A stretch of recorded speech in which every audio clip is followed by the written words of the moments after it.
우리의 예배가 하나님께 영광되기를 원합니다. 예배만 영광되는 건 아니고요, 하나님이 더 받으시길 원하는 것은 우리들이 믿음을 따라 진실하게 살아가는 삶이라고 생각합니다. 삶을 통해서 우리 하나님을 기쁘시게 하기를 원합니다. 여러분, 수요 2부 기도의 시간을 어떻게 생각하시는지 모르겠는데 저는 굉장히 편안한 예배 시간이다, 그런 생각을 하면서 늘 오고 있습니다. 왜 그러냐 하면 주일날은요, 빨리 끝나야 그 다음 예배를 또 드리고 또 그 다음 예배를 드리고 시간이 굉장히 쫓기고 그렇죠. 근데 수요 2부 기도회는 그 다음 예배가 없으니까 좀 늦게 끝나면 조금 늦게 가는 거고, 그래서 마음이 편안합니다. 그리고 이제 주일날은 1부부터 5부까지 제가 설교하는데 1부 설교랑 2부 설교랑 한 98, 9%는 똑같을 거예요. 왜냐하면 1부에 오시나 2부에 오시나 똑같아야지, 그게 서로 다르면 곤란하지 않습니까? 그래서 농담도 똑같이 하고 다 똑같이 하려고 노력을 무척 하고 있는데 수요 2부 기도회는 한 번만 하니까 꼭 그렇게 신경 써서 할 필요도 없고, 그래서 훨씬 편안하게 하나님께서 우리의 마음에 주시는 생각을 따라서 말씀을 나눌 수 있어서 정말 편안합니다. 그리고 또 수요일 날 아침부터 지금까지 열심히 다 사시지 않았습니까? 그러니까 이제 다 편안한 마음으로 이 예배를 하나님 앞에 올리는 것입니다. 수요 2부 기도의 시간을 우리가 사랑하고 더 많이 와서 하나님 앞에 예배를 드리기를 원합니다. 그래서 주일 낮 예배 설교는 굉장히 어떤 공적 설교라고 할까요? 그 30분 안에 맞춰가지고 그렇게 하려고 노력을 많이 하죠. 그 주일 설교는 여러 방송국을 통해서 나가니까 그 방송국은 시간이 딱 제한돼 있어서 설교가 너무 길면 거기 하시는 분들이 적당히 뺄 거 빼고 잘라내고 그래요. 가끔 보면은 결정적인 걸 잘라냈더라고요. 그래서 이거 편집의 은사가 없구나, 빼야 될 걸 안 빼고 안 빼야 될 걸 빼고 그랬구나, 그런 생각이 들 때가 있는데, 수요 2부 기도회는 방송국을 통해 나가는 건 아니고 우리 교회 홈페이지를 통해서 하니까 조금 길 수도 있고 짧을 수도 있고 그래서 편안합니다. 여러분, 우리 한국 교회가 예전에는 참 예배를 많이 드렸습니다. 전에도 말씀드린 것처럼 토요 예배도 있었다는 것을 아시죠? 토요일 날은 왜 모여서 예배를 했느냐 하면은 그 다음날 주일 예배를 잘 드리기 위한 준비 예배로 토요일 날 예배를 드리곤 했어요. 얼마나 우리 선배님들께서 예배의 정성을 기울이셨는지를 알 수 있는 대목입니다. 근데 요즘에는 삶이 바쁘기도 하거니와 이게 예배의 정성이 많이 없어졌어요. 주일 예배 그저 한 번 드리는 사람들이 너무 많아졌는데, 여러분, 아무래도 예배를 꼭 횟수가 중요하냐 이렇게 말할 수 있지만은 예배를 다 공적인 예배를 드리는 게 그게 우리 믿음에 크게 유익하다는 것은 더 말할 나위가 없습니다. 그래서 하여튼 예배 열심히 드리시는 성도들이 되시기를 부탁드립니다. 그게 신앙생활의 기본입니다, 기본.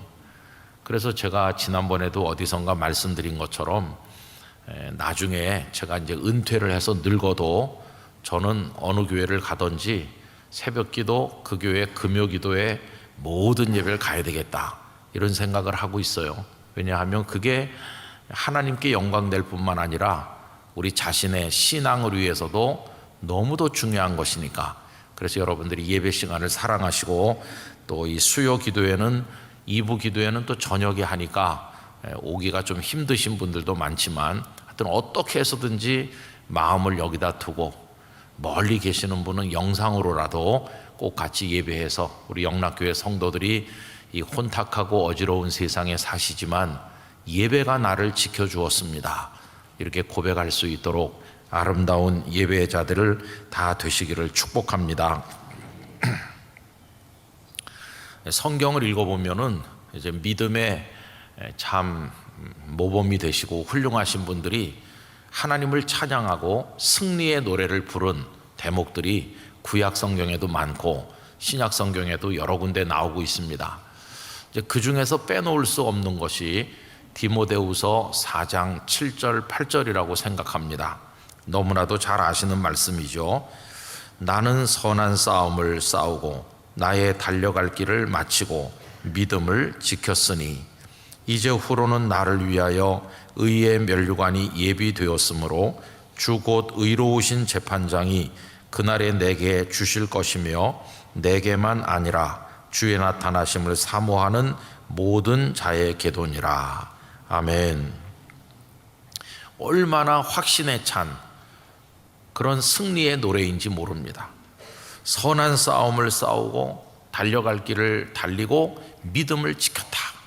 다 완수했다. 이제 남아있는 것은 의로우신 재판장이 주시는 그 면류관을 받는 것만 남아있다는 거예요. 여러분, 이 아름다운 승리의 노래 사도 바울이 부른 겁니다. 그래서 우리가 장례 예배 같은 데 가보면은 이 말씀을 장례 예배 때 본문으로 선택하는 경우가 참 많습니다.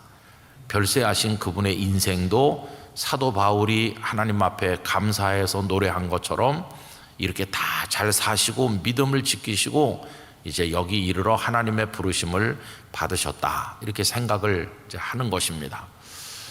근데 여러분, 이렇게 아름다운 믿음의 찬미를, 승리의 노래를 부른 사도 바울은 이런 노래를 어떻게 불렀을까 생각을 해보는 것이죠.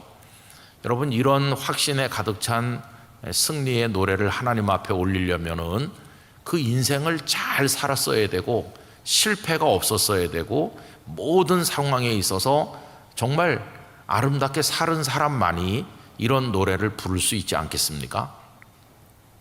근데 사실 따져보면 사도 바울은 가장 치명적인 실패자였다는 것을 우리가 알 수 있습니다. 그는 가장 결정적인 순간에 실패한 사람이에요. 여러분, 그가 본래 가졌던 인생은 어떤 모습의 인생이었을까요? 잘 아시는 것처럼 그는 길리기아 다소에서 태어났습니다.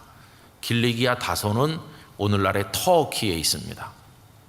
그 터키, 거기 동남쪽 끝자락에 있는 예전 오래전에 아브라함이 살고 또 그 아브라함의 아버지인 데라가 살았다고 알려진 그 지역, 하란이라고 하는 지역하고 별로 멀지 않아요.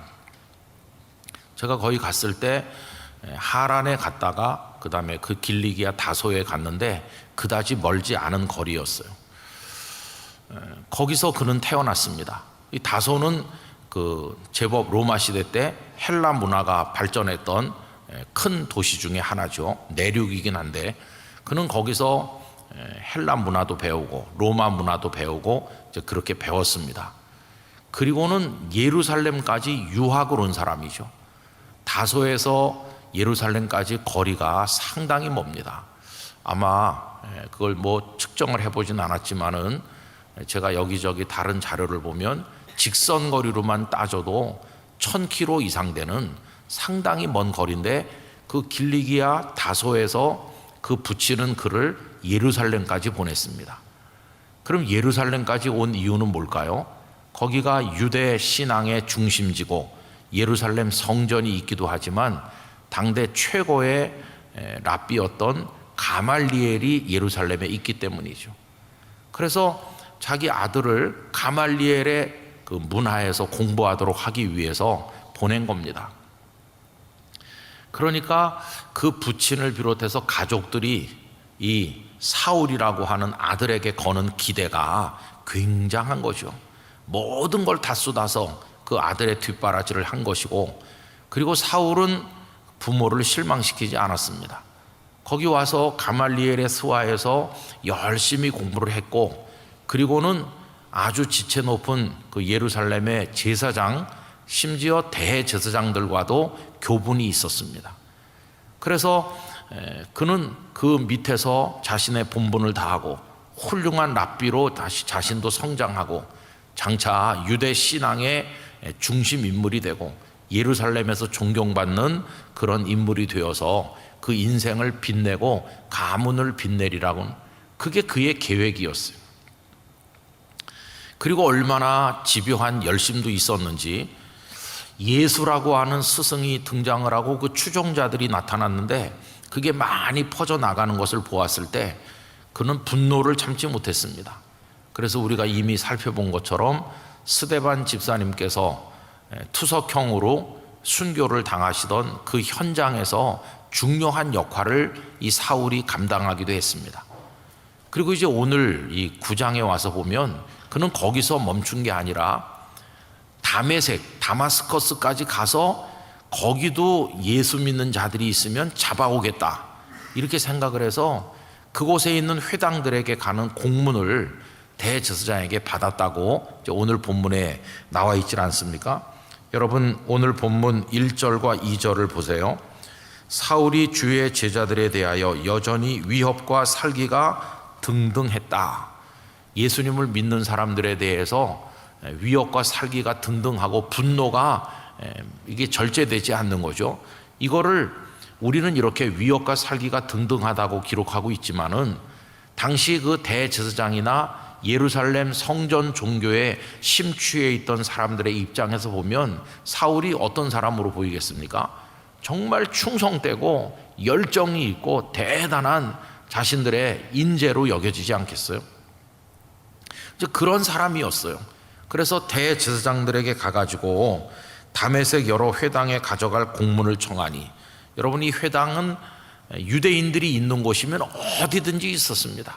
유대인들이 있는 곳이면 어디든지 있어서 대제사장들의 공문을 가져가면 모든 회당에서 다 통하는 거죠. 이래서 공문까지 청해서 다메섹까지 가려고 했을 정도로 그는 굉장히 노력하고 애쓰는 그런 인물이었어요. 여러분, 그가 시시한 사람 같았으면 대제사장들이 그를 만나지도 않았을 것입니다.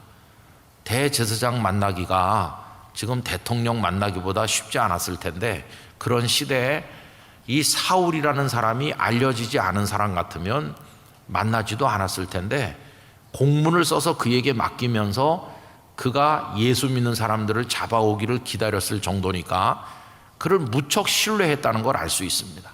그는 이미 유대 사회에서 알려진 인물이었어요. 가말리엘의 제자라는 것 때문에도 널리 알려졌고, 대제사장들이 그의 미래에 대해서 기대를 걸 정도로 그는 이미 성공이 보장된 그런 사람이었어요. 그런데 여러분, 그런 열정과 나름대로의 계획을 가지고 자기 인생의 과정을 착착 밟아 나가는 그런 사울이었었는데 완전히 실패한 거예요. 그걸 보여주는 이야기가 오늘 9장 1절 이하에 나오는 거죠. 근데 여러분, 이 9장 1절 이하에 나오는 이 사울의 실패 이야기가 다른 곳에 2번 더 나오고 있어요. 나중에 사울이 바울이 돼가지고 예루살렘을 방문해서 모았던 구제 헌금을 예루살렘 교회 가난한 성도들에게 나눠주려고 했을 때 그 예루살렘에서 그가 체포되었거든요. 분노한 군중이 그를 죽이려고 달려들었는데 천부장이 그를 보호해가지고 군인들의 영문 안으로 그를 안전하게 대피시키는 그 대목에서 천부장의 허락을 받아서 분노한 그 군중들 앞에서 이야기할 때 이 이야기를 본인이 한 번 더 합니다. 왜 내가 그렇게 철저한 유대주의 신앙을 가졌던 사람이었는데 예수님을 전하는 사람으로 바뀔 수밖에 없었는지를 그들 앞에 직접 얘기하는데, 거기서 이 9장 1절 이하에 다메섹 도상에서 예수님 만난 일을 이야기했어요. 그 다음에 몇 장 더 내려가 보면 그 26장 쪽에 가보면 가이사랴에 구류되어 있을 때 아그리빠 왕이 왔는데 아그리빠 왕 앞에서 한 번 더 이 이야기를 합니다. 왜 자신이 예수님을 전하는 자가 되었는지. 그래서 이 똑같은 이야기가 9장에는 누가가 기록하는 입장에서, 사도행전을 기록하신 누가가 기록하는 입장에서 한 번 나오고, 저 뒤에 2번은 바울이 자기 입을 통해서 사람들에게 그것을 이야기하는 거죠. 제가 가끔 이제 예배를 드리고 집에 가면 제 아내가 당신 좀 그 얘기 좀 그만하라고 그럴 때가 있어요. 여러분, 저도 힘들게 살고 있습니다. 근데 그 얘기를 그만하라고 그러는데 그 그만하라는 게 뭐냐면요, 했던 얘기 또 한다는 거죠. 사람이 어떻게 맨날 새로운 얘기만 하겠어요. 했던 얘기 또 하고 했던 얘기 또 하는 거죠. 어떤 분이 그러더라고요. 그 목사들 설교는 본문 제목은 다른데 결론은 맨날 똑같더라 그러는데, 뭐 어떡하겠어요? 성경 가지고 하는 거니까 결론은 하나님으로 끝나는 거죠. 그죠? 시작을 어디서 하든지 결론은 다 똑같아요. 그러니까 했던 얘기 그만하라 그러는데, 찬송가에 보면은 평생에 듣던 말씀 또 들려주시오, 늘 들려주시오. 그러니까 여러분들도 각오하시고 예배를 드리셔야 되는 거죠. 근데 이제 아내가 저한테 그런 얘기 하는 거는 이런 게 있을 거예요. 제가 옛날에 많이 아팠었는데 하나님의 은혜로 고침받은 이야기 같은 건 여러 번 해가지고 여러분이 다 잘 아실 거예요. 또 그게 뭐 유튜브에도 이제 돌고 그러니까 어디 가서 얼굴도 잘 모르는 어떤 분이 저를 보더니 김은송 목사님이시죠? 그 처음 만나는 사람이죠. 지방 같은 데 가가지고 그런데 저를 어떻게 아세요? 그럼 다 알아요. 옛날에 아팠던 것도 다 알아요. 그러니까 그게 떠돌아다녀가지고 다 안다는 거예요. 그래서 이제 아내가 했던 얘기 좀 그만하라 그러는데, 근데 제가 왜 그 얘기를 또 하겠습니까? 다른 게 아니라 제 신앙과 인생에 끼쳐진 그 일을 통해서 하나님이 주신 은혜가 정말 크니까 또 할 수밖에 없는 거예요. 그러니까 이 바울도 그 다메섹 도상의 얘기를 왜 또 하냐 하면은 자신을 바꿔준 사건이거든요. 오늘의 내가 있게 한 일이 바로 그겁니다. 바울은 그렇게 말하는 거예요. 그러니까 그 이야기가 사도행전에만 3번 나오는 걸 우리가 이해해야 돼요. 근데 여기 성경에는 3번만 나오지만 3번뿐이었겠어요? 바울이 에베소에 갔을 때도, 고린도에 갔을 때도, 데살로니가에 갔을 때도 사람들 만날 때마다 그 이야기부터 시작했을 거예요. 여러분, 내가 바울인데 본래는 사울이었습니다. 내가 얼마나 철저한 유대주의자였는지 여러분이 혹시 아시나요? 그러면서 가말리엘의 제자였어요. 그러면 사람들이 깜짝 놀라면서 그 유명하신 가말리엘 그분이, 그럼요, 내가 얼마나 그 밑에서 공부를 열심히 했는지 아십니까? 이러면서 시작하는 거죠. 내가 대제사장 아무개 와도 통하는 사람이었어요. 유대인들은 해외에 나가서 살아도 그 유대주의 성전 종교에 다 그게 연락망을 가지고 있기 때문에 소식을 아는데, 아니 이 사람이 가말리엘의 제자였었단 말인가? 깜짝 놀라겠죠. 그럼 물어볼 거 아니겠어요? 그랬던 당신이 어떻게 예수님을 전하는 사람이 됐어? 이렇게 물으면은 어디서 시작하겠습니까?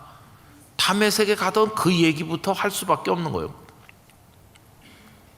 그래도 바울은 아내가 없기 때문에 한 얘기 또 하란 말은 안 듣고 웃자고 하는 얘기입니다. 그랬어요. 그러니까 이 이야기가요, 이게 바울의 생애 전체에 있어서 정말 잊을래야 잊을 수 없는 정말 소중한 사건이에요. 저는 우리 영락교회 성도들에게도 이런 이야기가 있으시길 축복합니다. 이런 이야기가 있어야 되는 거예요. 주님을 만나가지고 내 삶이 확 변한 이야기, 여러분 그런 거 있으세요? 그런 게 있어야 되는 거예요, 사실은. 그런데 그 사건이 뭡니까? 그 다메섹 도상에서 그 사건은 결국은 실패 이야기입니다. 실패 이야기. 내가 아까 말씀드린 것처럼 그런 사람 돼야 되겠다 해가지고 공문까지 받아서 사람들 거느리고 다메섹으로 당당하게 지금 가슴 속에 끓어오르는 어떤 그런 감정을 가지고 가고 있는데, 이게 웬일입니까? 태양빛보다 더 밝은 빛이 자신을 둘러 비추는 순간 어떻게 됐는지 알 수 없었을 거예요. 그냥 나가 떨어졌어.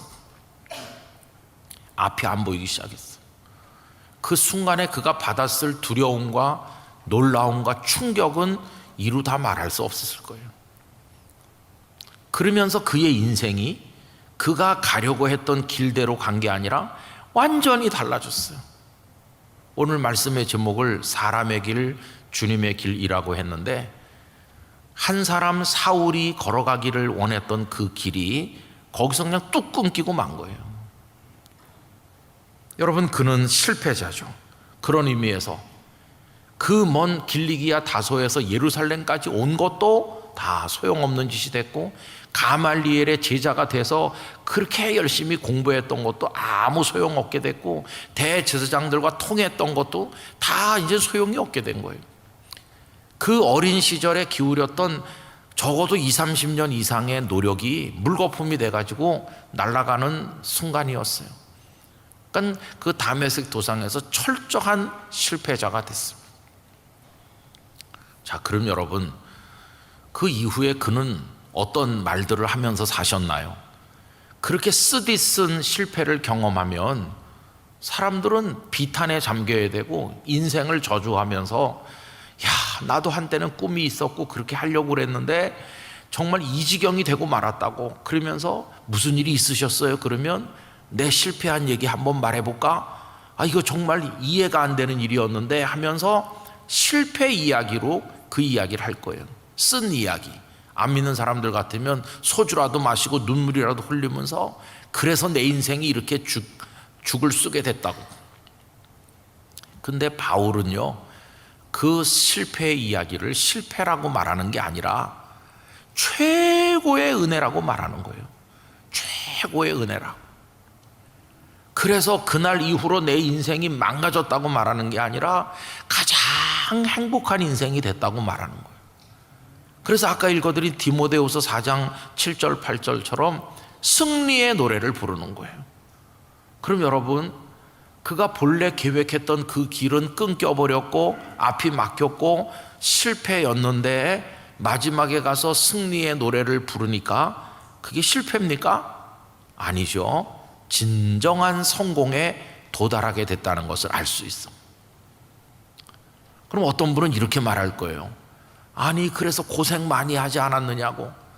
유대 사회에서 존경받는 랍비가 됐으면 그가 의복을 걸치고 예루살렘 길거리를 가면 사람들이 다 절을 하고 제자들을 많이 키워서 영향력을 유대 사회에 끼치면서 존경받았을 텐데, 그 사방을 돌아다니면서 사람들에게 멸시천대 받으며 얻어맞으며 감옥에 가며 얼마나 죽도록 고생했냐고 그렇게 말할 거 아니겠어요?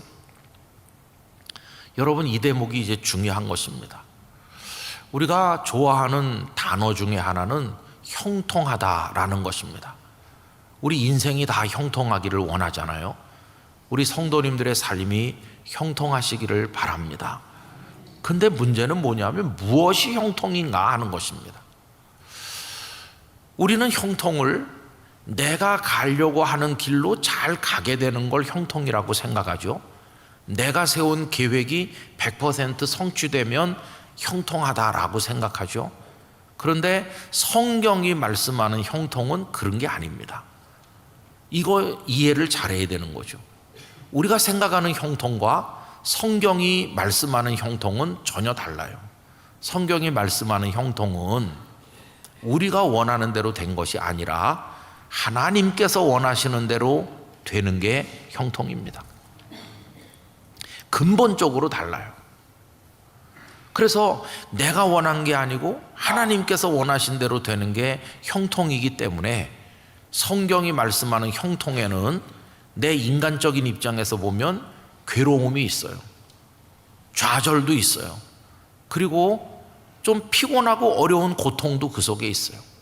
기독교인의 형통에는 고통이 전제되어 있는 것이, 사도 바울이 그 이후에 예수 그리스도의 사람으로, 복음의 사람으로 그 전 유럽을 다니면서 말씀을 증거하시고 위대한 믿음의 사람으로 승리하셨는데, 그 속에 걸음걸음마다 아픔이 있었고 고단함이 있었고 억울하게 욕을 먹는 일이 있었고 괴로운 일이 한두 가지가 아니었어요. 빌립보서 4장에 보면은 내가 빈궁에 처할 줄도 알고 저는 그 대목을 읽으면 눈물이 나려고 그래요.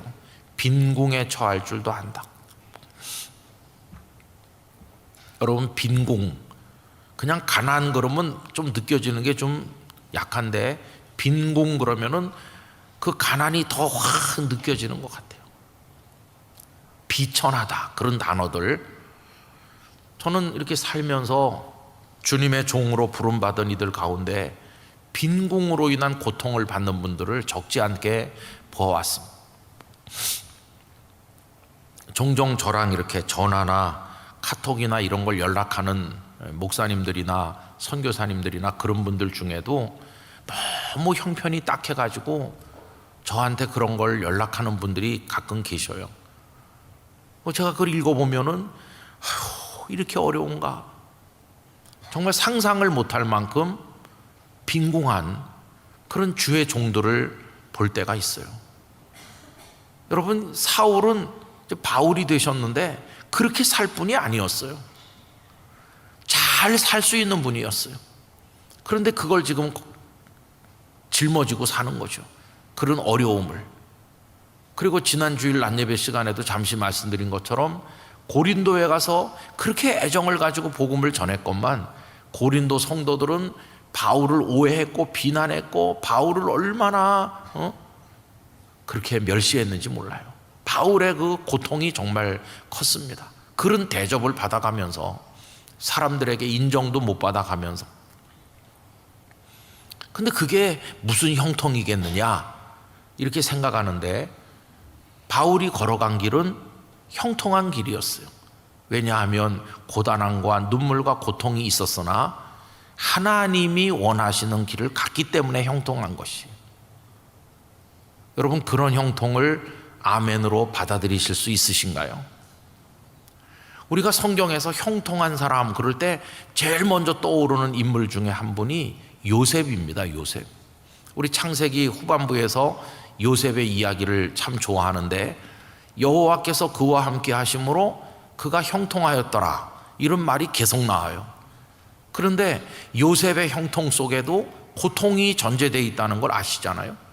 형님들에 의해서 팔려서 노예가 돼가지고 보디발의 집에 끌려가서 가장 밑바닥 인생이 돼서 얼마나 고통받았습니까? 그런데 그 고통받는 그 자리에 하나님이 함께 계셔서 형통했다. 이해가 안 되죠, 그죠? 형통하면 팔려가면 안 되는 겁니다.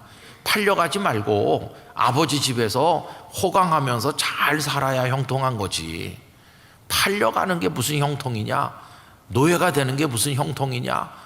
더군다나 열심히 봉사해가지고 인정받았는데 그 보디발 안에 간악한 여자에 그런데 걸려들어가지고 억울한 누명을 쓰고 감옥에까지 갔으니 그게 무슨 형통이야? 이렇게 생각하는데, 거기 감옥에 간 다음에도 여호와가 함께 하셔서 형통했다고. 그게 무슨 형통이겠습니까? 그는 하나님이 원하시는 길을 갔기 때문에 형통하다고 말씀하는 겁니다. 하나님의 계획이 뭐였습니까? 아브라함에게 약속하신 것처럼 가나안 땅을 그들에게 주시는 게 하나님의 계획이세요. 그런데 아브라함, 그 다음에 이삭, 그 다음에 야곱, 그리고 12명의 아들, 그리고 뭐 손자들 좀 있는데 그 남자들 따지면 70명이었잖아요. 그 70명이 어떻게 가나안의 주인이 되겠어요? 숫자가 너무 적잖아요. 아직은 때가 안 됐다. 그리고 가나안에 살고 있는 민족들의 죄가 심판받을 만큼 아직 꽉 차진 않아서 좀 기다려야 된다는 거예요. 말씀 산책 이제 한 2, 3일 후에 여러분들이 들어보시면 이 이야기가 나오는데요. 하나님은 거류민이나 본토민이나 법을 똑같이 적용하라고 말씀하는 게 레위기에 나오거든요. 하나님께서 이스라엘 백성들만 편애하신다, 이방 사람은 무조건 미워하신다, 그렇지 않아요. 창세기에 보면 하나님께서 아브라함에게 너의 후손들이 애굽에 가서 400년을 지나야 될 거라고 말씀하면서 아모리 족속의 죄가 아직 관영하지 않기 때문이라고, 이방 사람이라고 무조건 미워하시는 하나님이 아니시라는 걸 알 수 있잖아요. 그러면 그 400년 동안 이스라엘 백성들은 애굽에 내려가서 고생 많이 했는데 겉으로 보면 노예로 고생한 것 같지만 사실상은 가나안을 얻을 만한 민족이 될 때까지 시간을 벌어주신 거예요. 고센이라고 하는 땅에 살면서 겉으로는 노예로 고생했지만은 그들이 거기서 수가 늘어나고 번성해서 이쯤 되면 이제 가나안을 얻어도 되겠어. 그리고 이 가나안 사람들이 악이 가득 찼거든요. 그들을 심판하면서 이스라엘을 그 땅으로 이제 옮겨주신 거잖아요. 그래서 애굽으로 내려가는 게 그때는 하나님의 계획이었어요. 근데 누가 선발대가 필요한 거죠. 그 선발대로 내려가서 길을 닦은 사람이 요셉인 거예요. 요셉이 먼저 가서 고생을 했지만은 총리가 되었고, 그래서 아버지 야곱과 형님들의 가족이 다 왔을 때 환대를 받으면서 고센 땅에 살게 되었고, 그래서 창세기 45장에 보면 그 형들이 와가지고 두려워하고 그럴 때 뭐라고 말합니까? 나를 이곳으로 보낸 당신들이 아니시고 하나님이시라고. 하나님께서 나를 이리로 보내셨고 우리를 구원하시기 위해서 하나님이 보내신 거라고. 하나님이 하시는 일이고 나는 하나님이 하시는 그 거대한 프로젝트에 하나님의 선한 도구로 내가 선발대로 먼저 온 거라고. 하나님의 계획에 따라서 요셉이 살아간 거 아닙니까? 그러니까 요셉이 형통하다고 하는 것은요, 그가 원하는 대로 모든 일을 했다 그런 뜻이 아니라 고생도 했고 어려움도 있었지만은 하나님께서 기뻐하시는 길을 걸어갔기 때문에, 하나님께 쓰임 받았기 때문에 그걸 형통하다고 이야기하는 것이죠. 그래서 여러분, 우리가 하나님 제 인생을 형통하게 해주세요 라고 기도할 때 내가 걸어가고자 하는 길을 잘 걸어간다고 생각하지 말고 하나님이 걷게 하시는 길을 걷게 될 때, 내 인생이 형통하다. 고생이 있고 눈물이 있지만 나는 형통한 삶을 살고 있다. 이거를 우리가 생각을 해야만 된다는 것이요. 그래서 이제 사울이 한 사람으로서 자기 계획을 따라 다메섹으로 향하는 그런 길을 걷고 있는데 주님이 딱 가로막으시는 거죠. 그래서 그의 인생이 끊어진 것처럼 보이지만 주님은 그의 인생을 끌어올려서 하나님의 나라를 위한 위대한 하나님의 사람의 길을 걸어가게 만드신 것이. 그래서 그 다메섹 도상의 그 사건은 실패의 이야기가 아니라, 실패의 이야기처럼 보이지만 사실은 형통하게 되는 아름다운 일이고 하나님의 축복의 사건이라는 걸 깨닫게 되는 거죠. 그래서 사람들에게 계속 그 이야기를 말씀하시고 고백하시고 그렇게 하신 것이. 여러분, 우리들이 걸어가고자 하는 길을 인도하시기도 하고 때로는 가로막기도 하고 다른 길로 이끄시는 분이 누구십니까? 주님이십니다. 주님. 그래서 우리 인생의 주인은 주님이시다, 이렇게 하는 것입니다. 여러분들이 가지신 성경이 어떤지 제가 잘 모르겠는데요, 요즘에 우리가 가진 성경은 친절하게 제목을 붙여놨어요. 제목. 그렇죠? 그래서 제가 가진 성경은 사도행전 9장 그 굵은 글자로 구자가 써 있는 그 위에 보면은 제목이 붙어 있습니다. 제가 가진 성경에는 제목이 이거예요. 사울이 회개하다. 여러분 성경도 그렇습니까? 아마 대부분 다 똑같을 거예요, 제목이. 근데 여러분, 사울이 회개하다 이 제목을 지워버리셔야 돼요. 이게 누가 제목을 붙였는지 잘 모르지만 영 잘못 붙였다, 그런 생각이 들어요. 그러면 김 목사, 당신은 제목을 뭘로 붙이고 싶어요? 누가 이렇게 묻는다면 저는 사울이 회개하다.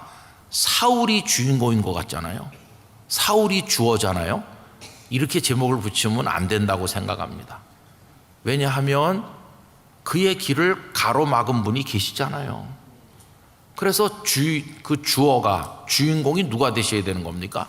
주님이 되셔야 되는 거예요. 주님.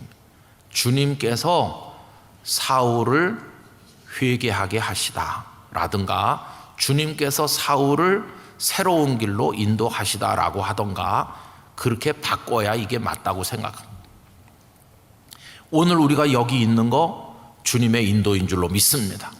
내가 내 인생의 길을 정하고 선택해서 가는 게 아니고요. 내가 그렇게 가려고 사람의 길로 많이 계획을 했지만 어떤 땐 막아, 어떤 땐 넘어뜨리시고 어떤 땐 다른 길로 가게 하시고 이렇게 해서 여기까지 이르게 하신 분은 주님이신 거예요. 주님.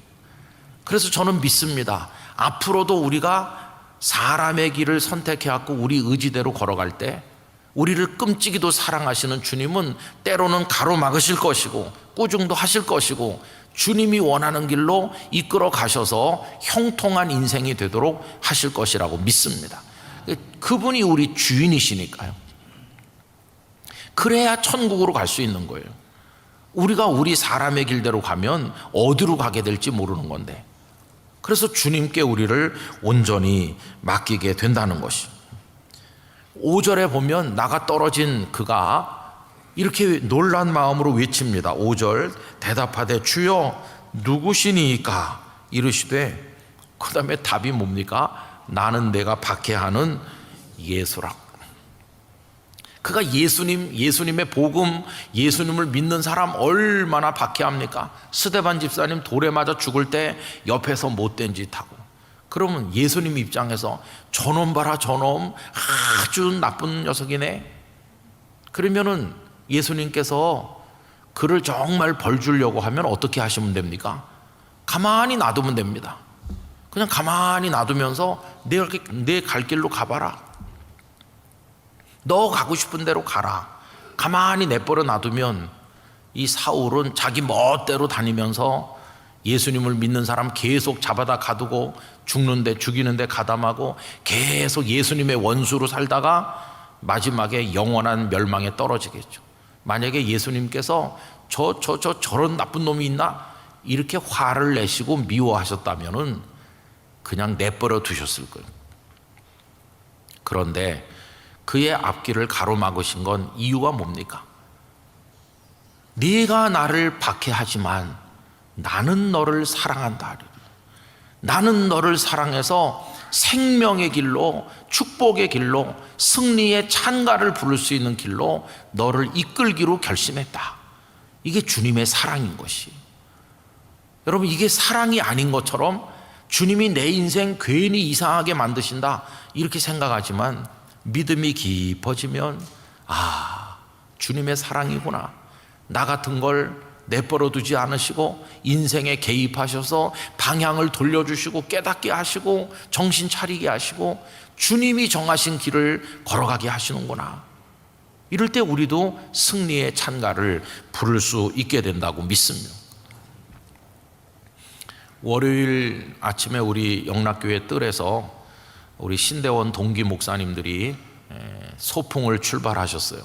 전국에 흩어져 사시니까 이번에는 1박 2일 동안 여수에서 모이시는데, 그래서 이제 이 경기도 서울 쪽에 계신 분들은 한꺼번에 출발하는데 한 30몇 명이 어디서 출발하냐 하면은 교통도 좋고 모이기 좋은 영락교회에서 모여서 출발하죠. 그래서 몇 분은 차를 저 지하 주차장에 갖다 대시고, 어떤 분은 뭐 이렇게 교통수단 다른 걸로 오셔서 우리 교회 뜰에서 관광버스 한 대 해가지고 여기서 모여가지고 출발하셨어요. 그래서 제가 같이 가지는 못하고 한 분씩 만나서 인사하고 전송하고 그렇게 했어요. 근데 거기 아침에 이제 출발하라고 우리 교회 뜰에 오신 목사님들이 연세가 제일 많은 분은 거의 100세가 다 되셨습니다. 신학교에 들어오셨을 때 교회 장로님이셨는데 아주 뒤늦게 목회의 길을 걷게 되신 거죠. 일찍 은퇴하셔가지고 연세가 높으세요. 그런 분부터 해가지고 뭐 한 80 몇 세 되신 분도 한 두세 분 계시고, 우리 같은 동기인데 연세가 많으시죠. 거의 대부분이 은퇴했고, 그날 우리 교회 마당에서 출발한 분 중에 현역은 저를 빼고는 딱 2분밖에 없더라고요. 저는 다 은퇴하신 분들이 있어요.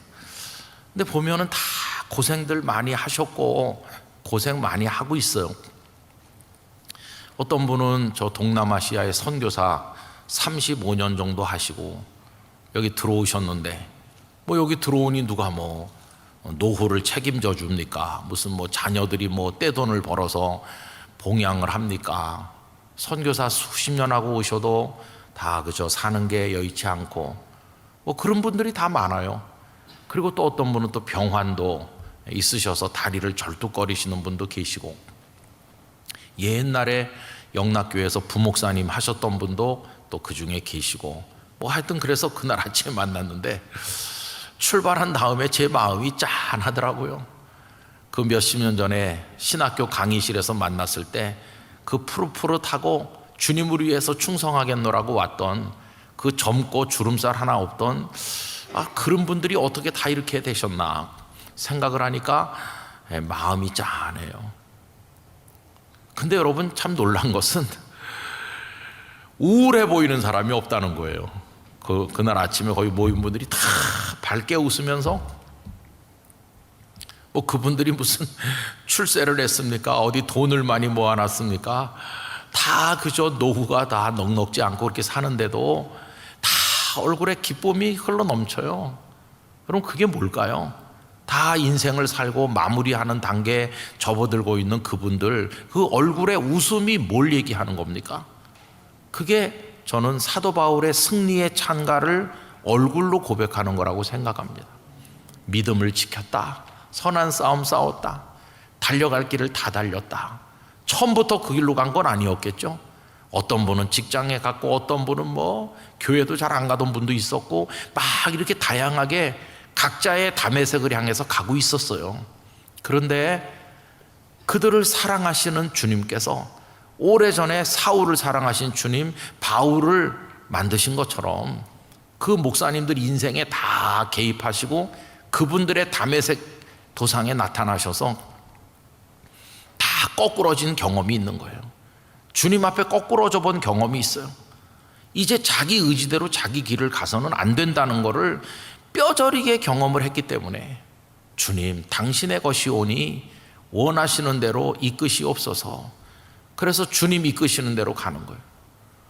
주님 말씀하시면 내가 나아가리라. 주님 뜻이 아니면 내가 멈춰 서리라. 눈물로 찬송하면서 주님 보내시는 곳에 가서 선교사로 저 농어촌 교회에서 다 고생하면서 그러면서 한평생을 보내고 영락교회 뜰에 모이신 거예요. 그게 주님께서 인도하시는 거다. 근데 주님의 인도가 끝난 건 아니에요. 이제 어디로 인도하실까요? 그렇게 살다가 영원한 천국에 다 인도할 때 사도 바울이 의로우신 재판장이 의의 면류관을 주실 것이라고 하면서 끝에 뭐라고 했습니까? 내게만 아니라 주의 나타나심을 사모하는 모든 자의 계도니라. 모든 자의 계도라고 할 때 그 모든 자 속에 우리 동기 목사님들도 들어있고 저도 들어있고 우리 영락교회 성도들도 들어있는 줄 믿습니다.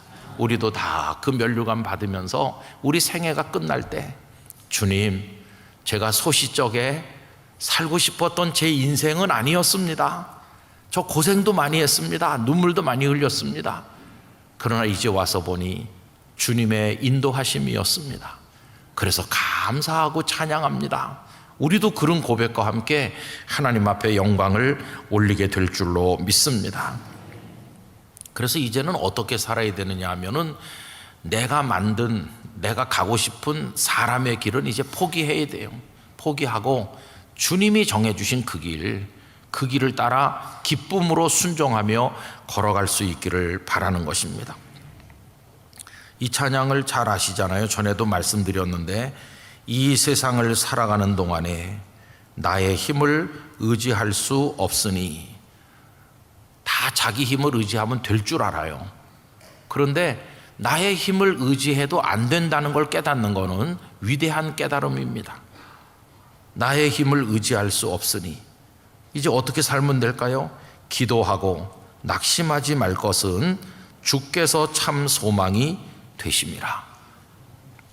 주의 길을 걸어가는 동안에 세상의 것 의지할 수 없으니, 내가 생각하는 나의 길을 걷는 게 아니라 주님이 이 길이란다 하고 알려주시는 그 주님이 정해주신 길을 걸어가는 동안에 세상의 것 의지할 수가 없게 됐어요.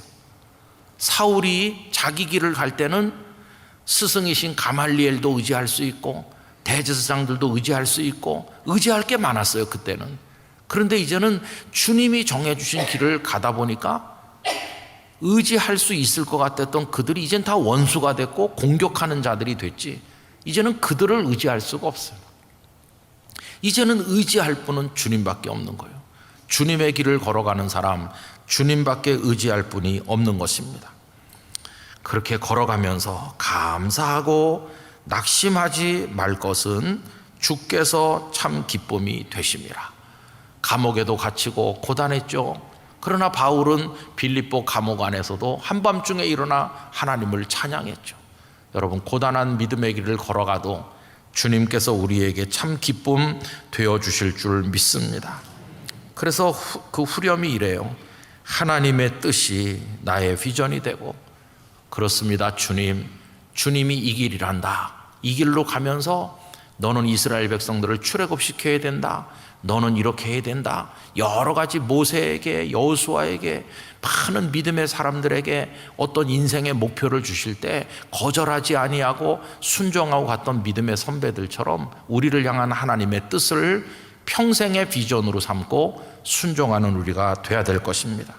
그러면서 예수님의 성품이 나의 인격이 되고 그 안에 연단 받으면서 눈물 흘리면서 걷다 보면 모난 구석들이 다 다듬어지고 이렇게 하면서 몇십 년 지난 다음에는 주님을 조금이라도 닮는 주님의 향기를 풍기는 사람 될 줄로 믿는 것입니다. 성령님의 권능이 나의 능력이 되기를 원하고 바라고 기도합니다. 그런 기도를 여러분 낮에도 저녁에도 들으시면서 주님이 정해주신 그 길을 잘 걸으시기를 바랍니다. 그러면 욕망에 사로잡히고 그저 자기 성정을 못 이겨 분노하고 자기 멋대로 설쳐대는 못된 우리인데 그게 사울이죠. 사울은 이제 다 죽어서 없어지고 주님 안에서 빚어 만들어진 또 하나의 바울로 우리 모두가 변화될 줄로 믿는 것입니다. 그래서 사람의 길로 가기를 원했으나 주님은 나에게 당신이 정하신, 주님이 앞서가시는, 나를 따라오게 하시는 주님의 길로 걷게 하시니 주님 감사합니다. 내 인생의 주인은 주님이십니다. 이렇게 고백하는 우리 모두가 되기를 간절히 원합니다. 그 길로 가면요 해피엔딩이에요. 해피엔딩. 그리고 다 천국에서 만나게 될 줄 믿습니다. 성도님들의 가는 길에 주님의 선하신 동행이 함께 하시기를 축복합니다. 기도하겠습니다. 거룩하신 아버지 하나님, 사울은 자신의 오랜 계획을 따라 살아왔고 그 계획을 더 구체화하고 성공하기 위해서 다른 이들보다 열심을 내어 다메섹에까지 가서 예수 믿는 사람을 잡아오려고 가고 있었습니다. 그런데 주님께서는 그의 길을 막으셨고 꺾으셨고 주님이 정하신 그 길을 따르게 하셨습니다. 그는 바울이 되었으며 복음의 사람이 되었으며 고생도 많이 했지만 후회한 것이 아니라 승리의 찬가를 부르며 그 삶을 마무리하는 기쁨의 사람이 되었습니다. 오 주여, 저희의 인생도 주님 안에서 선한 인도를 받게 하여 주시옵시고 기쁨으로 순종하며 주님 정해주신 그 길로 나아가게 하여 주옵소서. 예수님 이름으로 기도하옵나이다. 아멘.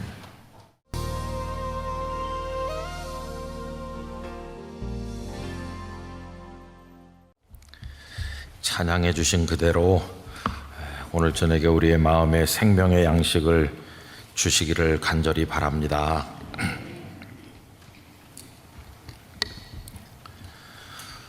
어떤 기독교 비판자들은 기독교인들은 예수님을 믿는다고 말하면서 실제로는 사도 바울을 믿는다 이렇게 말하는 사람들도 있습니다. 그도 그럴 것이 예수님께서는 성경을 한 줄도 직접 기록하신 게 없습니다. 그런데 바울 사도는 로마서로부터 시작을 해서 여러 권의 서신을 기록을 했고 그 서신들이 신약 성경의 줄을 이루고 있습니다. 그러다 보니까 우리들의 신앙이 사도 바울의 서신에 근거해서 틀을 잡고 또 그 내용이 채워져 있는 경우가 많이 있다 보니까 그런 말들을 한다고 생각합니다. 그러나 여러분, 우리가 복음서와 또 서신을 포함해서 요한계시록까지 읽으면서 분명히 깨닫는 게 있습니다. 그것은 뭐냐 하면 모든 것은 주님으로부터 나와서 주님으로부터 비롯되고 또 주님을 향하여 귀결된다고 하는 것입니다. 여러분, 우리 주님은 사람들하고는 전혀 다르시죠. 우리 주님은 당신은 변하신 적이 없으십니다. 그러나 다른 것들은 변하게 만드시는 분이십니다. 주님이 변하시지 않으신다는 것은 주님은 영존하시는 하나님이시다는 뜻입니다. 하나님은 변함이 없으신 분입니다.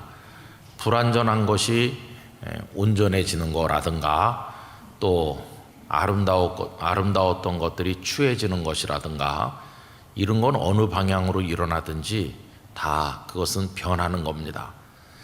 부족하던 게 채워지고 추하던 게 아름다워지는 거는 긍정적인 변화라고 말할 수 있고, 아름다운 것들이 추해지거나 채워졌던 것들이 부족해지는 거는 안 좋은 방향으로의 변질이라고 말할 수 있는데, 우리 하나님을 가리켜서 회전하는 그림자도 없으시다 이렇게 말했죠. 하나님은 영원하신 분이세요. 그래서 하나님은 영원 전의 하나님이나 지금 하나님이나 앞으로 영원 후에 있을 하나님이나 다른 하나님이 아니십니다. 그 하나님은 언제나 동일하신 분이십니다. 그분이 사람의 몸을 입고 우리에게 나타나셔서 이 땅에 계시면서 우리를 사랑하는 모습으로 십자가를 지시고 부활하신 것이죠. 그래서 우리 주님은 당신은 조금도 변함이 없으신 영원하신 분이십니다. 그런데 그 주님은 다른 것들을 변하게 만드시는 분이십니다. 그래서 죄인을 의인되게 만들고 방황하던 인생을 목적을 가진 존재가 되게 만들어 주십니다. 그리고 고통받던 불행한 인생들에게 기쁨과 삶의 보람과 행복을 주시고 죽음 앞에 직면한 인생들에게 영원한 생명을 공유해 주시는 우리의 구원자이십니다. 그래서 여러분, 기독교인들은 예수님을 믿는다고 말하지만 실제로는 바울을 믿는다는 말은 그게 어불성설인 것입니다. 왜냐하면 사도 바울이 예수님을 변하게 만든 게 아니고 예수님께서 사도 바울을 변화시키셨기 때문입니다. 예수님은 당신은 변하지 않으면서 세상을 변화시키시는 분이시기 때문에 예수님을 중심으로 이 세상이 변했습니다. 그래서 우리 흔히 BC, Before Christ라고 말하죠. 예수님 이전과 엔노 도민이라고 예수님 이후로 전혀 주님의 통치가 있는 그 이후로 달라지는 것입니다.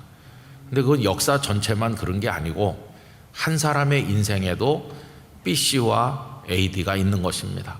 주님 이전과 주님 이후가 있는 것이죠.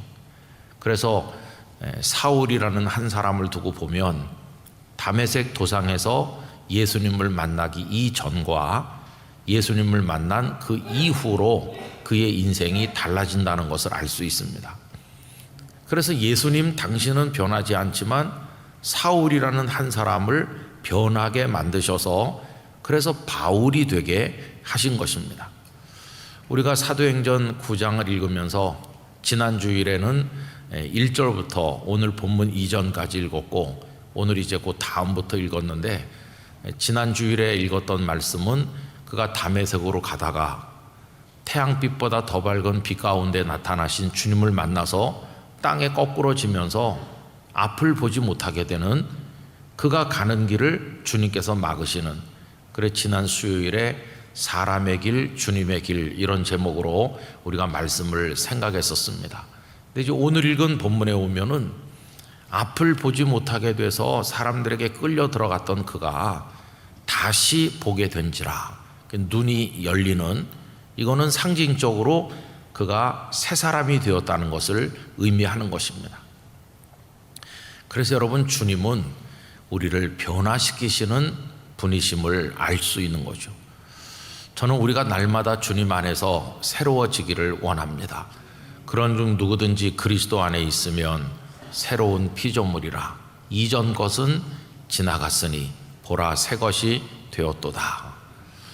그러니까 우리 안에 있는 찌꺼기, 더러운 거, 우리를 초라하게 만들고 정말 이 구차한 인생이 더 구차해지게 만드는 온갖 죄악의 찌꺼기들이 우리 안에 많이 있고, 그것을 부추기는 악한 사탄의 괴계가 끊이질 않고 어리석은 우리는 거기 스스로 빠져들어가거나 끌려 들어갈 때가 많은데, 주님을 통해서 그 모든 것들이 다 사라지고 우리가 예수 그리스도의 인격을 덧입고 예수님을 닮아 하나님의 자녀가 되는 새로운 존재로 변화되어야만 한다는 것입니다.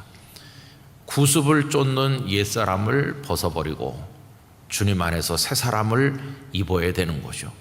근데 여러분, 그거는 어떤 목적을 정해놓고 의지적인 노력을 한다고 되는 것이 아니라 주님의 능력으로 변화되는 것입니다. 그래서 이건 우리가 기도할 제목인 것이죠. 주님, 저를 날마다 새로워지게 하여 주시옵소서. 겉사람이야 뭐 늙어가겠죠. 겉사람은 후패하나, 여러분, 겉사람은 늙어가게 돼 있어요. 그러나 주님 안에서 속사람은 날마다 새롭도다. 할렐루야. 그래서 우리는 주님 안에서 긍정적인 방향으로 새로워지고 변화될 수 있다는 겁니다. 그러니 바울이 예수님을 변화시킨 게 아니고 예수님께서 그를 변화시키셨어요. 그리고 그 바울이 서신 속에 적어 내려간 그 모든 것은 그 예수 그리스도 주께서 자신을 어떻게 새 사람 만들었는지에 대한 고백과 그 고백을 근거로 해서 예수님을 믿는 게 무엇인가 하는 것을 사람들에게 이야기한 거지. 그래서 우리가 그의 서신의 기록, 성령의 감동 안에서 기록한 것을 통해서 예수님을 믿는 데 도움을 받는 거지, 사도 바울을 믿는 게 절대로 아닙니다. 바울이 위대한 선배이기는 하지만 그도 죽은 인간에 불과하고요. 그가 믿음의 싸움을 다 싸우고 그리고 걸어가야 될 길을 다 달려가고 정말 아름다운 인생을 살았지만 그도 우리와 똑같은 성정을 가졌던 사람에 불과한 것이죠. 그도 죄인이었었고 그도 교만했었고 그도 어리석은 세상을 사랑했던 적이 있었고, 그런데 주님 안에서 새로워진 우리의 선배일 뿐입니다. 그래서 여러분, 이 사도행전 9장의 이 대목은 정말 성경 전체를 통해서 아주 드문 특별한 말씀이에요. 왜냐하면 어떤 한 사람이 주님 안에서 이렇게 변하여 새 사람 되는 이야기가 이렇게 극적으로 표현된 곳이 그다지 많지 않기 때문입니다. 물론 갈릴리 바닷가에 어부들이었던 베드로를 비롯한 제자들에게 나를 따라오너라, 내가 너희를 사람 낚는 어부가 되게 해주겠다고 하셔서 그들이 예수님의 제자가 된 것 또한 그들이 과거를 버리고 예수님을 따라갔으니까 새로워진 것이긴 하지만은 이 사울이 바울 되는 것만큼 극적으로 묘사되어 있지는 않습니다. 그러니까 오늘 이 사도행전 9장의 이야기는 그런 면에서 대단히 기념비적인 말씀을 우리에게 보여준다고 할 수가 있겠습니다. 그가 새 사람이 되었다는 걸 보여주는 이제 상징적 표현이 지난 수요일 날 읽었던 데서는 앞을 못 보게 됐었는데 오늘 읽은 본문에는 다시 보게 된지라로 이제 표현된 것이죠. 여러분, 눈이라고 하는 것은 정말 중요한 것입니다. 예수님께서 산상수훈에서 말씀하시기를 눈은 몸의 등불이니 눈이 밝으면 온몸이 밝고 눈이 어두우면 온몸이 어둡다, 이렇게 하셨습니다. 여러분들 눈이 밝으세요? 네, 감사한 일입니다. 저는 눈이 좀 좋질 않아요. 네, 초등학교 때 2학년 때 새총에 맞아가지고 눈조리개가 또 파열돼서 한쪽 눈엔 눈조리개도 없고요. 그리고 뭐 이렇게 저렇게 아주 눈 때문에 평생 고통을 많이 받고 있어요. 제가 눈이 자주 충혈되고 아파서 깜빡깜빡하니까 설마 윙크하는 줄 생각하진 않겠더만. 근데 이제 눈이 시원치라네요. 그래서 여기 영락교회 오기 전에 부산에 있을 때 벌써 여러 해 전에 제가 아는 안과 의사 집사님이 계셔서 그래 거기 가서 진료를 받다가 이제 백내장이 좀 왔는데 좀 수정체를 바꾸면 좋아집니다. 그래가지고 수정체를 바꾸는 백내장 수술을 했는데 그때 우리나라에 도입된 지 얼마 안 되는 멀티 수정체를 넣는 요즘엔 굉장히 유행하는 것 같아요. 그래서 원래는 제가 안경을 썼었습니다. 그런데 이제 안경을 벗었어요. 그래가지고 안경을 안 쓰고 먼 데도 보고 가까운 데도 보는, 여러분 그거 아시죠? 그거를 했어요.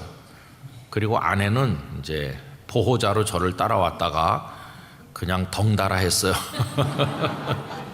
그래, 그때는 그게 그래도 비용이 그렇게 많지 않았고 초기라 또 뭐 보험도 제 아내는 되기도 하고 이래갖고 이제 저희 둘이 했는데, 근데 이제 하루에 두 눈을 다 하지 못하고 이제 한쪽만 합니다. 이제 한쪽을 하고 그 다음날 아침에 오라고 하셔서 그 다음날 아침에 갔어요. 이렇게 해가지고 탁 풀잖아요.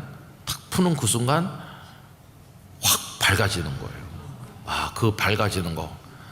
그 다음에 이제 반대쪽 눈도 그 다음날 또 해가지고 그 다음날 또 하니까 두 눈을 탁 이렇게 하니까, 전에는 안경을 쓰고 막 이렇게 하면서 좀 먼 데 있는 글자를 보려고 애를 쓰고 그랬는데 그거를 하고 나니까 밝기도 밝아졌고 그 다음에 잘 보이는 거예요. 환하게 딴 세상이 온 것 같이. 그래서 검버섯도 더 잘 보이고 다른 사람 얼굴에 그러더라고요. 근데 이게 하나님 만드신 거에 비하면 성능이 형편없어요. 하나님 만드신 수정체는 이게 거리에 따라서 초점 조절이 자동으로 돼요. 근데 이거는 인공으로 만든 거라서요, 딱 그대로 있어요. 그러니까 이렇게 먼 데를 보면은 어느 부분은 좀 보이고 어느 부분은 좀 덜 선명하고 그래요. 또 빛의 양이 부족하면 어두운 곳에서는 영 형편없어요. 그러니까 절대로 저를 부러워하지 마시기 바랍니다. 근데 또 한 10년 지나니까 요새는 이게 시력이 점점 더 좋질 않아요.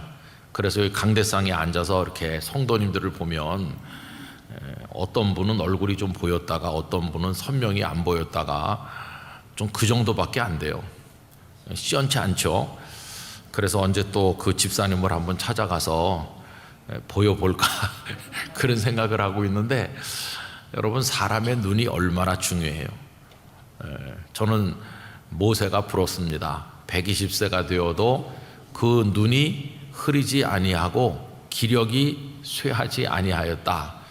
글쎄요, 기력은 뭐 아직까지 제가 약간 이렇게 할 수 있는 것 같은데 눈이 좀 늘 이제 핸디캡이 있는 거죠. 근데 뭐 사람이 또 약한 데도 있어야지 겸손하지, 그러지 않겠습니까?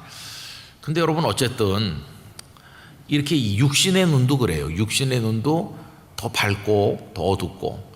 그래서 이제 집에서 가끔 이렇게 올려봐요. 이렇게 올리면은 빛에 들어오는 양이 좀 면적이 넓어지잖아요. 면적이 넓어지면 좀 더 밝아지는 것 같기도 해요. 그래서 올리는 수술이 있다고 그러더라고요. 그래서 올려볼까 이렇게.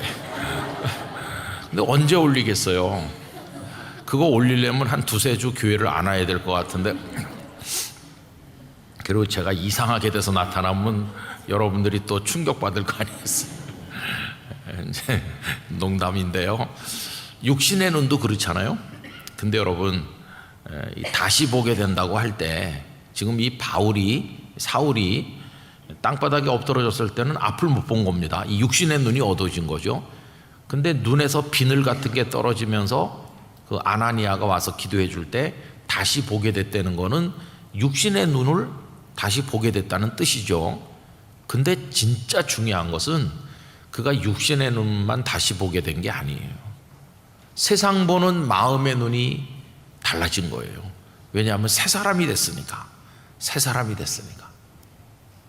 이게 얼마나 중요한지 그걸 단적으로 보여주는 게 빌립보서 3장입니다. 그 이전에 사울로 살면서 예수님을 만나기 전에는 사랑하고 좋아하던 것들이 많이 있지 않았습니까? 내가 로마 시민권자다, 내가 가말리엘의 제자다, 내가 대제사장들에게 신임을 받고 있다, 뭐 내가 뭐 이렇다 저렇다 하는 그런 거, 그게 늘 눈에 바라보였고 그게 볼 때마다 기쁨이 되었어요. 나는 이런 게 있는 사람이야. 그의 마음의 눈은 그런 것만 보고 기뻐했어요. 그런데 그 빌립보서 3장에 그가 뭐라고 말합니까? 지금까지 자랑거리로 여기던 이 모든 것들을 다 배설물로 여긴다고.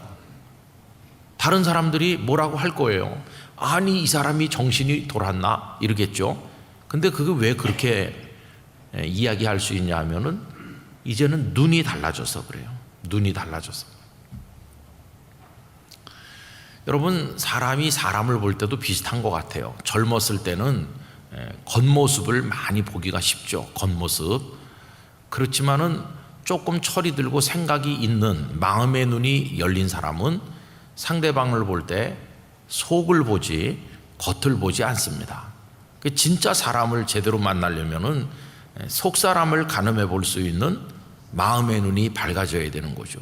근데 젊었을 때는 그런 안목이 없고 또 여러 가지 끌리는 게 있다 보니까 겉모습에 끌릴 때가 많죠. 며칠 전에 어떤 그 인터넷 기사를 보다가 옛날에 음악의 스타였던 굉장히 세계적인 인기를 끌었던 배우들이 지금은 어떻게 되어 있나, 그거를 보여주는 기사를 봤거든요. 여러분들이 누구라고 하면 다 알만한 대단한 세계적인 미녀 배우들 많이 있잖아요. 시애틀의 잠 못 이루는 밤, 거기 나왔던 누군지 아시죠? 이제 그분이 지금 어떻게 달라졌는지 그 사진을 보고 제가 충격을 받았습니다. 그 영화는 정말 대단한 미모의 여배우로 등장하는데 지금 이제 시간이 좀 지나고 나니까 이렇게 갖다 대보면은 어떻게 같은 사람인지 도저히 이게 같은 사람이라고 여겨지질 않아요. 아, 외모는 다 그런 거다. 그래서 여러분, 외모 때문에 상처받으신 분들은 위로받으시기 바랍니다. 조금만 있으면 다 평준화 되는 거예요. 중요한 건 그런 게 아니고 마음이 더 중요한 거예요. 주님이 우리를 보실 때 겉을 보시는 게 아니라 우리 영혼을 보시는 거잖아요. 근데 이게 이제 안목이 달라지면 우리도 그렇게 되는데, 근데 이제 이 사울이 바울이 되면서 다시 보게 된지라고 해서 다시 보는 세상은 옛날 그 세상이 아닙니다. 이제 사울이 보는 세상이 달라졌어요. 옛날에는 대제사장들이 자기를 이렇게 뒤에서 격려해주고 칭찬해주는 게 하늘같이 커 보였는데 이젠 그게 아무것도 아닌 거예요. 옛날에 중요했던 것들이 이제는 하찮은 것이 됐어요. 여러분, 이렇게 변한 것은 그 이유가 뭘까요? 예수님 안에서 그가 딴 사람이 되었기 때문이에요. 새 사람이 되었기 때문에. 결국 그 뒤에 서신들에 나오는 여러 가지 사울의 그 바울의 고백은 그가 예수 그리스도 안에서 새 사람이 됨으로써 가능한 고백들이 담겨 있는 것이죠.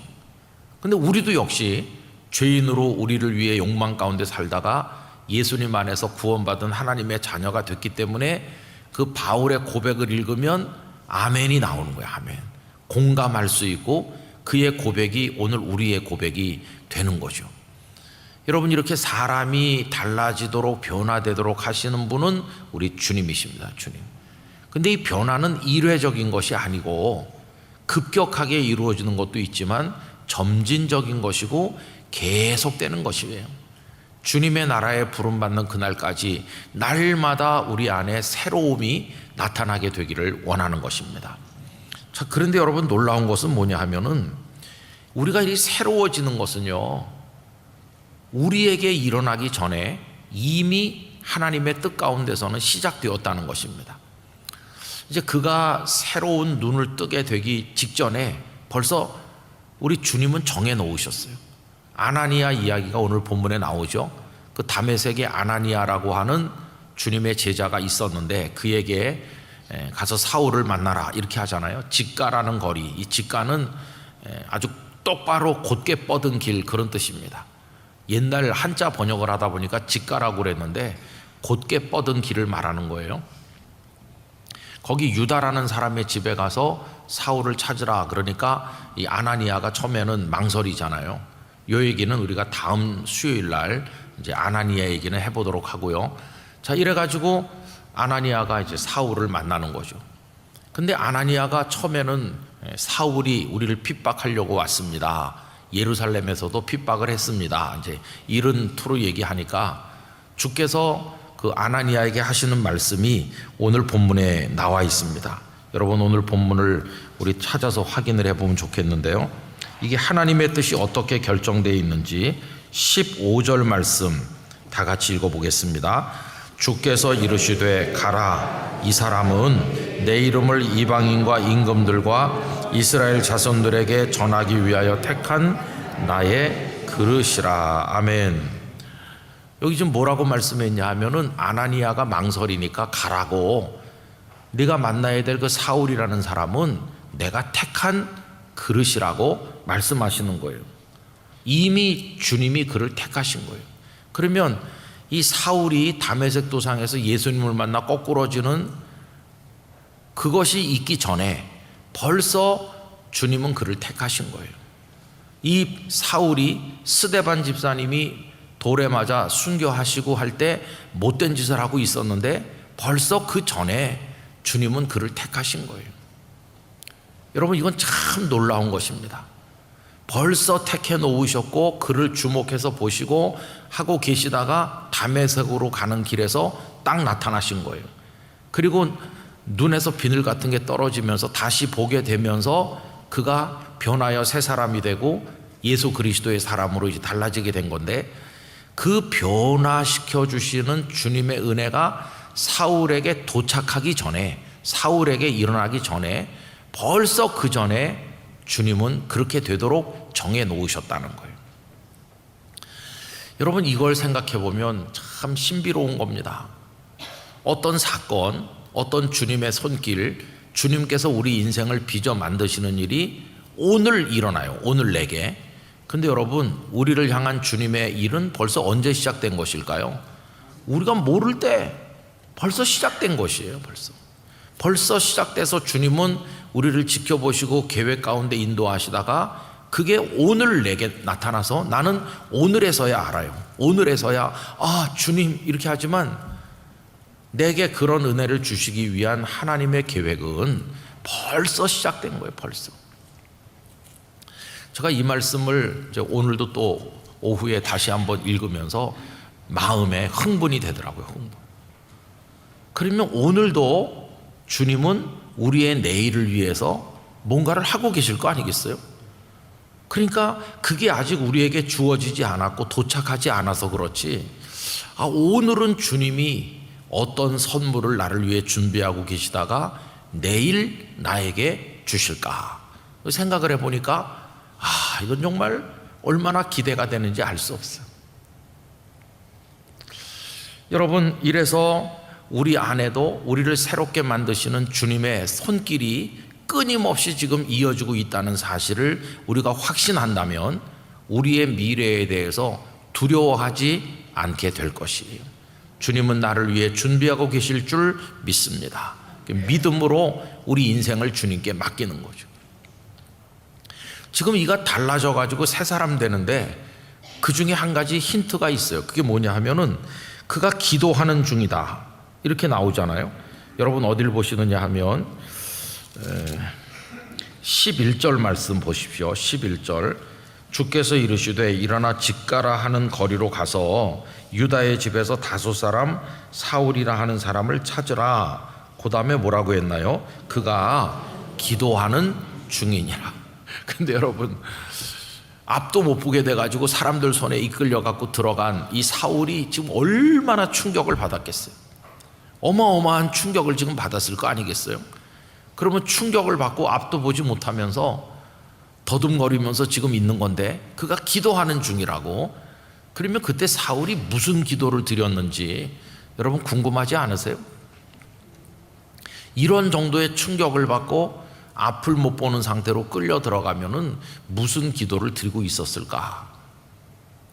여러분, 여기서 우리는 해볼 수 있는 이야기가 있어요. 전에도 언젠가 설교하면서 말씀드린 적이 있었는데, 여기서 기도가 두 가지가 있다는 걸 알 수 있습니다. 하나는 닫힌 기도가 있는 거고, 하나는 열린 기도가 있는 거예요. 여러분, 이 사울이 다메섹 도상에서 예수님을 만나기 전에도 그는 기도했을 거예요, 하나님께. 근데 그때 기도는 뭘까요? 하나님, 요새 예수쟁이들이 너무 많아지고 있어요. 다메섹에도 많다고 해서 내가 대제사장님들에게 공문을 받아서 지금 그 못된 예수쟁이들을 잡으러 갑니다. 저의 가는 길을 평탄하게 해주시고 다메섹에 가서 예수 믿는다는 그 사람들을 다 붙들어 가지고 올 수 있게 해주세요. 그래서 그 못된 사람들을 다 없애고 내가 율법의 정신에 따라서 이 유대주의 믿음을, 사상을 많은 사람들에게 잘 가르치는 성공적인 랍비가 되게 해주세요. 이런 기도를 했을 거 아니겠어요? 그 전에는. 근데 이게 무슨 기도냐 하면은 닫힌 기도예요. 하나님께서 자신에게 어떻게 해주시기를 자기가 다 정해가지고 주문하는 거예요. 마치 우리가 식당에 가면 음식 메뉴 정해가지고 이거 주세요 하는 것처럼, 그게 닫힌 기도예요. 하나님께서 그 기도에 응답하시려면은 그가 원하는 대로 해 주셔야만 응답이 되는 거죠. 우리도 많은 경우에 닫힌 기도를 합니다. 하나님, 우리 아들은 뭐 요렇게 되고 요렇게 된 다음에 요렇게 되게 해주시고 그 다음에 장가가게 하여 주시옵소서, 요렇게 플랜을 내가 다 짜요. 그래갖고 하나님 앞에 청구서 내밀듯이 이미 결정된 내용을 요구하듯이 드리는 기도는 그건 출구가 없는 닫힌 기도예요. 딱 그렇게 돼야만 기분이 좋고 그렇게 돼야만 그 응답이라고 생각합니다. 아마 이 사울도 그런 기도를 밤낮 드렸을 거예요. 그런데 그 다메섹 도상에서 눈을 보지 못하게 되고 나가 떨어지고 나니까 그동안에 드렸던 모든 기도가 와르르 무너지는 거예요. 다메섹에 무사히 도착하게 해달라는 기도도, 거기 예수 믿는다는 사람들을 다 잘 잡아올 수 있게 해달라는 기도도, 모든 기도가 다 사라져 버렸어요. 그럼 앞도 보지 못하고 캄캄한 상황에서 여기 기도하는 중이라고 그랬는데, 이때 기도는 뭐겠어요? 기껏해야 할 수 있는 기도는 다시 눈을 뜨게 해달라는 기도, 아마 그 기도는 했겠죠. 그 다음에 뭐라고 기도하면 될까요? 어떤 사람한테 맞아가지고 못 보게 된 것도 아니고 놀라운 걸 체험했잖아요. 그 빛 앞에 굴복했잖아요. 음성이 들리기를 네가 왜 나를 핍박하느냐, 주여 누구십니까? 나는 내가 핍박하는 나사렛 예수다. 그 음성이 그의 머릿속을 왕왕왕왕 울리고 있는 거예요. 자신이 사람을 만난 게 아니라 위대하신 주님을 만났다는 사실을 알고 있는 거예요. 주님을 만난 사람이 드릴 수 있는 기도, 여러분, 아무것도 없는 겁니다. 주님을 정말 만난 사람이 드릴 수 있는 기도는 아무것도 없어요. 저는 에스겔 37장의 말씀을 좋아하는데, 하나님께서 에스겔 선지자를 하양 백골이 널려있는 골짜기로 데리고 가셔요. 그리고 물어봅니다. 에스겔, 여기 많은 뼈들이 널려 있는데 이 뼈들이 살겠느냐? 이렇게 물어보십니다. 그러면 자기 생각에 도취돼서 자기 계획과 자기 판단에 의해서 사는 사람은 뭐라고 말할까요? 제가 보니까 살지 못하겠는데요, 혹은 살겠는데요, 이렇게 자기 생각을 말할 거 아니겠어요? 근데 에스겔이 누굽니까? 에스겔은 위대하신 하나님을 만나는 하나님의 종이에요. 하나님의 영광과 하나님의 위엄에 압도당해서 사는 사람이에요. 그래서 그는 자기 생각을 말하지 않아요. 뭐 이게 뼈들이 살겠다느니 못 살겠다느니 그런 얘기가 없고, 그는 열린 응답을 하는 거예요. 열린 응답. 뭐라고 말하냐면 주께서 아시나이다, 이렇게. 여러분, 그 뼈들이 살아 일어나게 될지 못 살아 일어나게 될지는 누가 결정하는 겁니까? 그건 하나님이 결정하시는 거예요. 미물인 내가 그걸 어떻게 알겠나? 하나님이 백골이라도 살려내시려고 작정하시면 살아나서 큰 군대가 될 거고, 아무리 사람이 살려보려고 뼈조각을 맞춰도 하나님께서 죽음으로 덮으시면 그건 백골로 있는 것이지. 하나님의 계획을 내가 어떻게 알겠어? 그러니까 그는 자기 생각으로 답하기를 포기하고 주께서 하시나이다. 그럼 주님은 이렇게 하실 수도 있고 저렇게 하실 수도 있죠. 이게 열린 응답이죠. 여러분, 하나님에게 압도당하면은 우리 말은 다 없어지고 마는 거예요. 인간의 말은 다 없어지고 하나님의 말씀만 살아있는 것이고, 우리 인간이 할 수 있는 건 주여 내게 말씀하시옵소서, 이 종이 듣겠나이다, 이거밖에 없는 거예요. 그러니까 여러분, 이때 이 사울의 기도는요, 요렇게 해주시고 요렇게 해주세요라는 닫힌 기도가 아니고, 주님, 제가 앞을 보지 못합니다. 제가 당신을 만났습니다. 당신의 빛 앞에서 나는 너무 초라하고 더럽고 편협하고 교만하기 짝이 없는 인간에 불과했습니다. 저는 세상을 보면서 세상의 이치를 다 아는 줄 알았고 제가 모든 걸 다 꿰뚫고 있는 줄 알았는데, 이 눈으로 보는 건 바늘구멍보다도 작은 것이었습니다. 이제 그것이 다 앞이 가려져서 보이지 않는데, 이제 제가 무엇을 보며 무엇을 생각하며 살아야 될지, 그 모든 것이 주님 당신의 손에 있습니다. 당신께서 보게 하시는 건 볼 거고, 보게 하시지 않으면 볼 수 없을 것이고, 살게 하시면 살 거고, 데려가시면 갈 거고, 저의 미래가 다 주님 당신께 있나이다. 이 종을 긍휼히 여겨 주시옵소서. 그거밖에는 할 기도가 없는 거예요. 이 기도는요, 겸손의 기도가 된 것이고, 주님 앞에 두 손 들고 나가는 항복의 기도가 된 것이고, 주님의 손에 자신의 미래를 송두리째 맡겨서 살리시면 살 거고 죽이시면 죽는 주님을 절대적으로 신뢰하는 기도가 된 것이고, 주님께 모두 다 맡기는 위탁의 기도가 된 것이, 거기 인간의 냄새가 이제 나질 않아요, 그 기도 속에서. 그래서 여러분, 이런 글을 읽어봤습니다. 사람이 하나님 안에서 변화되면 증거가 나타나는 것 중에 하나가 기도가 변화된다. 사람이 변화되면 그 사람이 드리는 기도가 변화된다는 거예요. 우리 기도가 수십 년 전에 그대로 있다면, 내 더러운 욕망이 밑에 깔려있는 그걸 포장지만 기도로 싸서 계속 지금 하고 있다면 내가 성장하지 않고 있다는 증거인 거죠. 내 기도가 변한다면, 아, 내가 조금씩 성숙하고 있구나. 그래서 기도를 보면 그 사람을 알 수 있다고 그래요. 기도하는 것을 보면 그 사람의 믿음을 짐작할 수 있다고 그래요. 그래서 사람이 변하면 기도가 변한다. 근데 그거 뒤집어도 말이 되는 거예요. 기도가 변하면 사람도 따라서 변한다는 거예요. 그래서 여러분, 우리가 노력해야 될 게 있는데, 밤낮 기계적으로 드리던 기도를 생각 없이 반복하면 우리가 변화되지 않습니다. 그러나 의도적으로, 의식적으로 우리 기도를 좀 성숙시켜야 돼요. 욕심 사나운 이기적인 기도를 내려놓고 하나님의 손에 우리를 맡기는 기도를 하면서 하나님의 뜻에 순종하고 하나님의 손길을 바라보는 신뢰의 기도를 많이 드리면서 내가 하나님을 의지하나이다, 하나님의 뜻이 내게 이루어지기를 원하나이다, 이런 믿음의 기도를 많이 하면 우리 믿음도 따라서 성숙해진다는 거예요. 기도가 우리를 변화시킬 줄 믿습니다. 그래서 좋아하는 찬송 있으시잖아요. 주님의 뜻을 이루소서, 고요한 중에 기다리니 진흙과 같은 날 빚으사, 이렇게 찬송하잖아요. 이게 이제 다 열린 거예요. 주님의 모든 손길 앞에 나를 가져다 맡기는 거예요. 그가 기도하는 중이라. 그가 무슨 기도를 드렸을까? 바로 그런 기도를 그가 이제 드리고 있는 것이죠.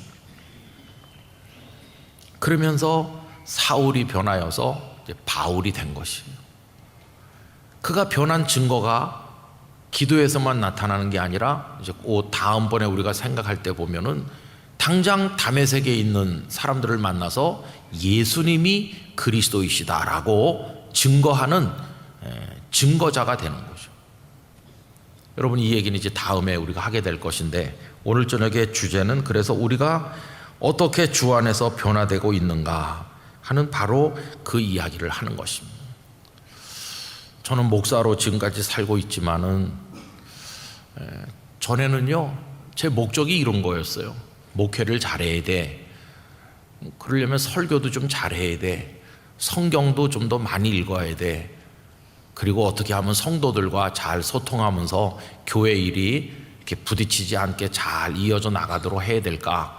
그리고 또 좋은 아이디어를 가지고 우리 교회에 필요한 프로그램을 뭘 하면 좋을 건지 이런 걸 좀 잘해야 돼. 이런 게 많이 제 마음을 사로잡고 있었어요. 근데 이제 요새 와서는 예수님을 믿는 그 본질에 있어서 내가 얼마나 채워지고 있는가 그런 생각을 많이 하는 거예요. 여러분, 예수님을 믿어서 주님의 인격, 주님의 삶, 어떤 주님과 우리 사이의 관계, 주님이 우리를 사랑하시고 인도하시고 나는 주님을 신뢰하고 주님 한 분으로 만족하면서 나가는 그런 거, 이제 여러분들이 말씀 산책에서 듣게 되시겠지만 그 로렌스 형제의 그 글에 보면은 그는 자신이 대단히 부자라는 것을 알았는데 그 이유는 하나님이 주시는 선물에 집착하는 대신 하나님 그분으로 만족했기 때문이다. 그런 내용이 나오거든요. 바로 그런 겁니다. 그래가지고 하나님으로 내가 얼마나 채워지고 있나, 그런 게 요새는 저의 중요한 관심이 됐어요. 근데 좀 일찍부터 그런 거에 관심을 갖지 못했던 것이 너무나 아쉬운 것이죠. 예수님을 안 믿은 건 아니지만은 본질로 채워지고 주님의 은혜로 채워지는 그 기쁨, 그것이 우리 안에서 영걸어가는 그런 데 대해서는 너무 무지했다. 하나님의 어마어마한 그 우리를 향한 계획과 사랑, 그 하나님의 손길을 좀 더 일찍 전폭적으로 신뢰했더라면 얼마나 놀라운 일을 더 많이 경험했을까, 이런 생각을 해보니까 참 아쉽기가 짝이 없습니다. 이제는 다쳤던 마음을 주님을 향한 믿음으로 여러분 다 열어놓고 기도하시기를 바랍니다. 여러분을 송두리째 주님께 맡기시기 바랍니다. 주님의 손이 우리를 빚어 만들어서 어떻게 새로운 존재가 되게 하실지를 언제나 기대하시기를 바랍니다. 저도 부산에 있으면서 다친 기도를 많이 했죠. 하나님, 땅끝 교회가 이렇게 되고 그 다음에 이렇게 되고 그때 되면 제가 나이가 몇 살이 되고 그때쯤 은퇴해가지고 잘 살게 해주세요. 그런 기도를 많이 했는데 영락교회 와서 살고 있으니까 다 하나도 소용이 없더라고요. 하나님 어떻게 하실지 아무도 알지도 못하는 거예요. 그래서 하나님께서 들으시면서 아이고 좀 제발 좀 그만하라고 하는데 저놈은 맨날 와갖고 자기 생각만 늘어놓고 간다, 아마 그러셨을 것 같아요. 지금도 그러고 있을까 봐 참 걱정이에요. 그죠? 여러분, 내가 나를 사랑하는 것보다 하나님 나를 더 사랑하시고, 내가 내 인생을 계획하는 것보다 하나님은 당신의 뜻을 위해서 우리를 사용하시려는 계획을 가지고 계신 거예요. 사울은 기껏해야 유대 사회에 존경받는 랍비가 되는 게 꿈이었는데 하나님은 예수님의 복음을 그를 통해서 온 세상에 널리 전파하게 하려는 이 하나님의 계획이 얼마나 위대한 것입니다. 그래서 하나님은 지금도 우리의 내일을 위해 일하고 계신 줄 믿습니다. 하나님께 우리를 송두리째 맡기고 다 위탁하시고 열린 기도를 드리며 하나님을 찬미하는 우리 성도들 되시기를 간절히 바랍니다. 하나님을 전폭적으로 신뢰하는 사람은 잘 웃을 것 같아요. 이렇게 화가 나 있는 것 같이 하지 않고 어렵고 힘든 세상 살지만 하나님 안에서 기쁨으로 살아갈 수 있을 것 같아요. 여러분 언제나 주님 안에서 행복하시기를 축원합니다. 기도하겠습니다.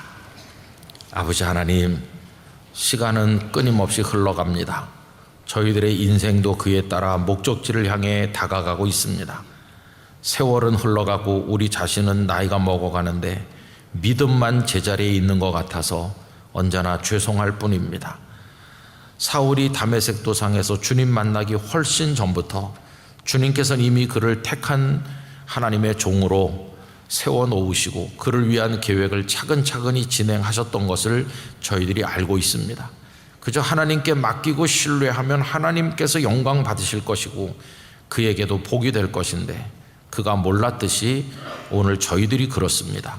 언제나 우리의 계획을 주님께 강요할 때가 많고 그것을 기도랍시고 올릴 때가 많습니다. 저희의 어리석음을 용서하여 주시고 우리 안에 새로움을 이루길 원하시는 하나님의 그 손길에 믿음으로 저희를 맡기게 도와주시기를 원합니다.